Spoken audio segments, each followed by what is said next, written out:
Black Ops 4 has come to an end, and one thing that we have done this year more than any other year before is dive into the story of the game. And I think the reason that we've done that is because this was the first Call of Duty game that simply did not have a campaign. However, that wasn't for a lack of trying, because as it turns out, in the game there was something called the Specialist Headquarters that was filled with cutscenes that you could piece together to find out the overarching story of Black Ops 4. And on my channel, we have over 5 hours of videos dedicated to this subject, deciphering the code of Black Ops 4. And what I do today is piece it all together in a video that takes under 20 minutes to watch that is the entire story of Black Ops 4. So if you're into that kind of thing, sit back, relax, and enjoy. And I don't normally do this, but if you could please hit the like button on this video. It took forever for me to put this together, so if you enjoy, all I ask is please hit that like button. But without further ado, enjoy the video. Escape to the world of anime with the Funimation app in both subs and dubs. Sorry about Story of Black Ops 4 begins in a cemetery. A cemetery with two different people walking through, the older of which is named Savannah, and the younger of which, her niece, is named Lucy.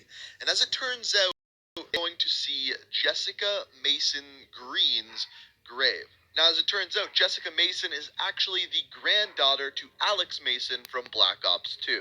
But as we find out, Savannah is her sister, and Lucy is her daughter. Now, this brings us to a flashback where Jessica Mason is alongside Battery and Ruin going on a mission. Now, the one thing that we don't actually know here, but it's said by subtext in other cutscenes, is Savannah is actually the one in charge of this mission. Savannah is the one that sent Jessica, Battery, and Ruin on this mission. And all of a sudden, things start going a little bit poorly. Jessica Mason ends up getting shot in the face and left for dead in the woods, and then Battery gets her arm shot off and dragged off by Ruin. Now, in the middle of the cutscene, Ruin realizes that, well, someone tipped off the bad guys that they were coming, and after this, Savannah wants to figure out exactly what happened. So, she puts together a dream team of specialist characters, and each of these specialist characters has their own backstory. And we're going to go through each of these backstories, starting off with the big man himself, Ruin. What do you have in mind? Now, if I'm being quite honest, Ruin probably has one of the most boring stories out of any of the characters. He joined the military straight out of high school, isn't a big fan of covert ops, so is just simply an infantry soldier. But he strongly believes in the theory of no man left behind. Cut up. Squad mate's dead.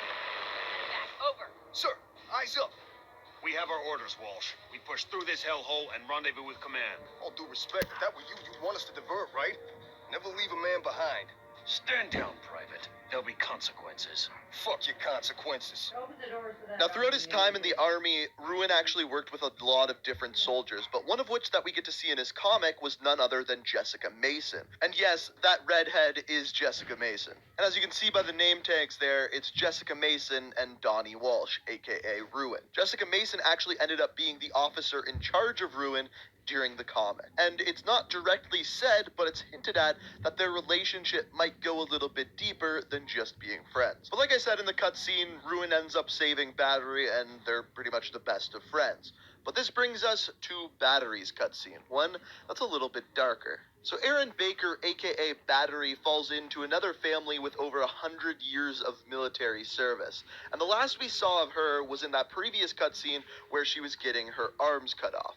And her next cutscene once again begins in the exact same area, where it actually turns out that she is having a nightmare where once again she is losing her arms. But as we find out, she actually wakes up from this nightmare in a hospital bed in Savannah Mason's care, with her doctor being none other than Crash. We'll fix her. We fix everything. Even you.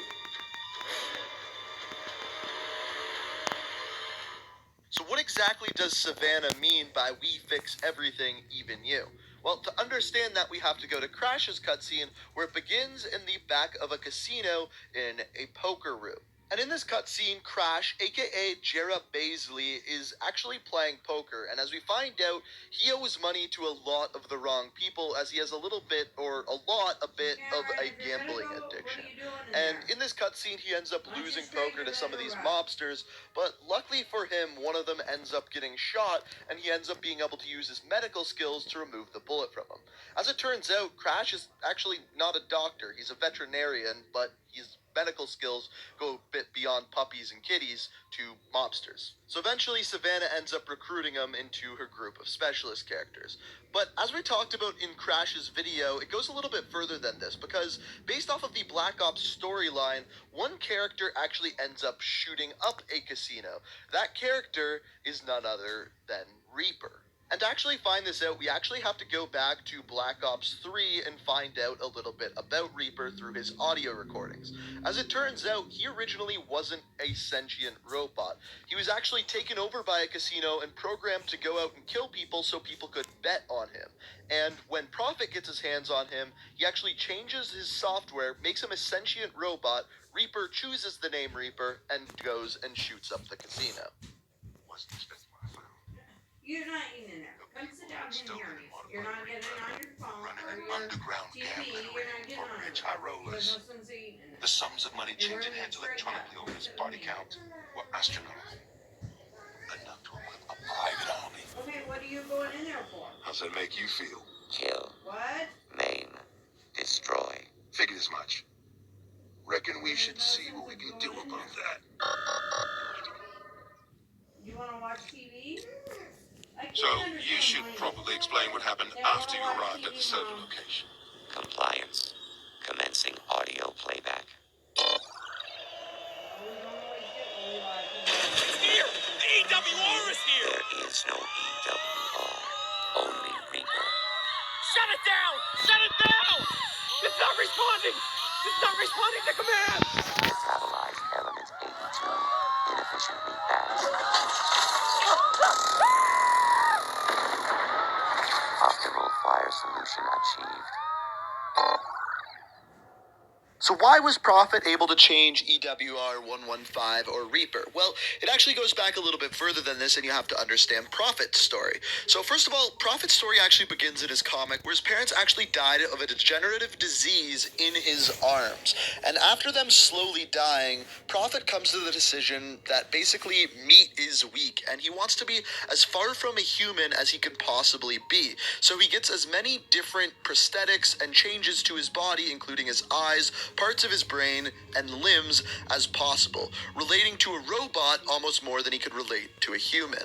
Now, this makes it so that he can relate more easily to Reaper, and in the comic we once again see this happening. But then once again in Prophet's cutscene, we see that this also made him essentially a super soldier, a soldier that never missed a bullet with a gun, and basically could do anything a robot can with the brain of a human. This is why Savannah then goes ahead and recruits Prophet. And we find out that Savannah goes to some pretty extreme circumstances to actually recruit these people. When recruiting the Japanese soldier Recon, she actually went to an extreme extent where she told him that he had to shoot a child to complete the mission, to make sure that everyone is actually going to be safe. Now, they did end up putting blanks in the weapon so that Recon didn't shoot the child, but she did so to make sure that Recon would follow orders to a T. And eventually, because he did, he ended up joining the team. It was a test, Kimura. You just passed. Dismantle and stow the rifle. There's a woman you need to meet. But not all the soldiers went through the same type of testing. Savannah went out of her way to make sure she recruited characters that knew, well, at least their difference between right and wrong. Torque the engineer was actually brought on board after putting laxative into one of his corporal's cups of coffee. Now, he did this because the corporal was being a jerk to a bunch of the other soldiers, even going as far as giving them hypothermia. After Savannah heard about him doing this, she recruited them to the specialist program. I've got a proposition for you that I think will be mutually beneficial. Another character with the same type of morals is Kirk Rousseau, aka Ajax. Now, Ajax's story begins with him actually a leader of a gang in Johannesburg, South Africa. Now, the thing with Kirk Rousseau is his morals were actually bigger than his gang. He was fighting against police officers which were abusing their power, but when it came to actually killing one, he couldn't do so, and Van Gran, another member of the gang, actually ends up taking over. When Savannah sees this, she ends up recruiting him because, once again, of his... Sorry about that, guys. Now that I'm pregnant, I'm even more proactive about taking care of myself. That's why I use Native deodorant. Native is aluminum. his morals. The next character from South America is Nomad, and he is an elite jungle warrior, essentially. Okay, guys, thank you for watching. I am, guys, apparently my YouTube channel went messed up, so I am actually Epic Head, so, yeah. But, yeah. I wonder if you can reach them. See if you can reach them and tell them to get home. They're probably out Bro, what fishing. happened to my thing?